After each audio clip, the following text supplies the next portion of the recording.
おじさん、どうもこんばんは。お仕事お疲れ様です。ああ、ありがとう。最近忙しそうですね。ちょっとね。何？もしよろしければ肩もみとかさせてもらえませんか？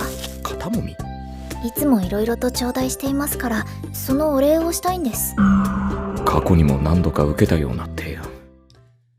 Sasaki and Peeps, episode number 3, and I was thinking of like, how do I specifically start this video? Because there is definitely a tonality change with this episode, and I wanted to start by saying, hey, I acknowledge that you might not be as a fanatic or as happy or as pleased with the show due to this tonality change. And I have to be very real to myself is, you know, when these shows, when anime in general, right, when there's this sudden shift, whether it's from action, whether it's from like, you know, action to slice of life, whether it's from comedy to drama, when there's these tonality shifts, I understand, like, and I'll be first to admit that this can make or break a show.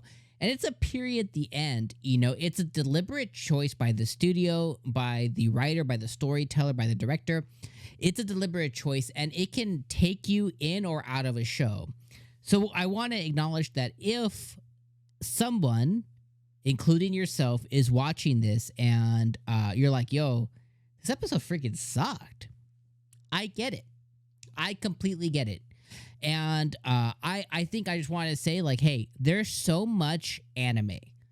Fantastic anime. There's something for everybody this season. Whether you want to keep watching Fearin', whether you just want like some kind of borderline hentai anime and you want to watch 𝐒𝐚𝐧𝐽𝐸 Paradise, whether you want to watch this crazy OP anime and solo leveling, whether you want to watch a hilarious isekai and wrong way to use healing magic, there's something for everybody. All right, that's it. That's all I wanted to say. Sasaki and Peeps episode number 3 was awesome. I loved this episode, and you know, I wanted to start off with acknowledging that I get that might not be everybody, but this episode really did something really special with where we mostly spent the majority of our time in the isekai and in the other world, and what we learned this episode was that the Star Sage, you know, Peeps, was really, really important to this world and was really revered. And we also found out that where Sasaki currently is where Peeps spent a majority of his time befriending this Viscount, you know, Viscount Mueller or whatever, and, you know, really spending time and getting to know people and putting down some serious relationships here. And there is a lot of baggage that comes with that. And Sasaki navigated everything that occurred this episode with a lot of diligence and with a lot of pride and with a lot of care. Because obviously Viscount Mueller at the end of this episode died, and he handled all of that, you know, like a gentleman in stride with Peeps, understanding that Peeps isn't saying the full story of how much he truly cared for this person. And I thought that the tone was a more serious episode. It was a slower episode, but it really kind of let us know everything that's going on, right? Like in this other world, there's a war breaking out, and Viscount Mueller is going to have to go and be on the front lines and do what a person leading people does, and that is be in front and lead the charge. He asked Sasaki as a friend and as a merchant, you know, to help him out, which he did. He was able to go and make some deals and get them some supplies, which in the words of Viscount Mueller are going to like save a lot of people's lives, right? Like just having food, rations, weapons, things like that can immediately change the tide of people who would have died or not have died. And he was able to come through. Unfortunately, you know, as the time passes, we got a 1 month time skip, and we found out that on the battlefield, as I'm sure we're going to find out the specifics why, because, you know, when Sasaki left the mansion, when he left the Viscount's mansion, there was another count visiting. So we're probably going to find out exactly why he died or how he died, because it probably wasn't just battlefield die. It was probably more, you know, there's probably more people vying for him. But, you know, he died, and that led a whole slew of emotion and stuff. And When Sasaki came back to the world a month later, we found out that, a lot of people have been leaving the land and they're worried about who's going to be the next leader. And there is currently a succession battle going for Mueller. Apparently he had 3 kids, 2 sons and a daughter. The butler, Sebastian, because of course he is, has asked the trading company that Sasaki's partnered with to take responsibility of the daughter until a succession battle is being done. Apparently, one of the kids is like an idiot, and one isn't. And then we have the daughter. We're gonna see what ends up happening there. But he's definitely Sasaki's gonna play a part in the succession battle, I bet. Especially because the daughter seems interested in him. Another loli to add into Sasaki's plethora of lolis. We now have Hoshizaki. We have the neighbor girl. And then now we have this other girl here.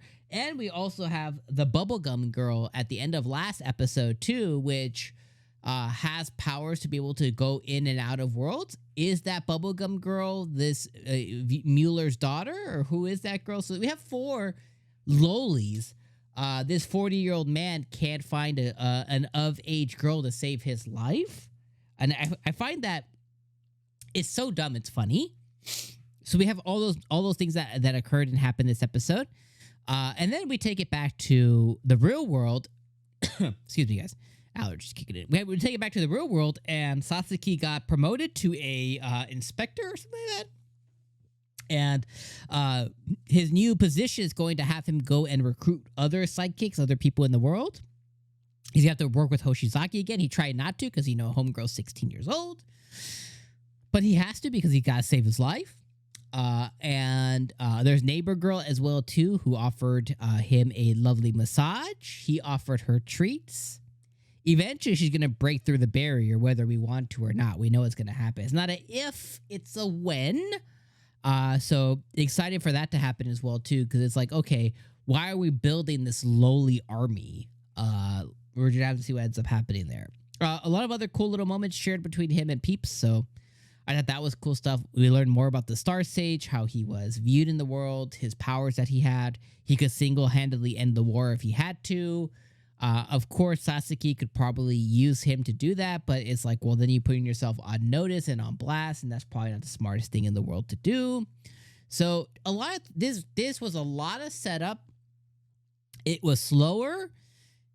It has raised a lot of questions, and I am confident that based on the quality this show's been putting out, that it's going to answer them all, and I'm very excited to see that because Silverlink has been doing a fantastic job. So anyways, that's my kind of 1-2 punch on Sasaki and Peeps episode 3. Overall, I really loved it. I would easily put this one, I would put this one at an 8 out of 10. I put episode 1 at like a 9 out of 10. Episode 2 as well too, I put 9 out of 10. But episode 3, I would put at an 8 out of 10.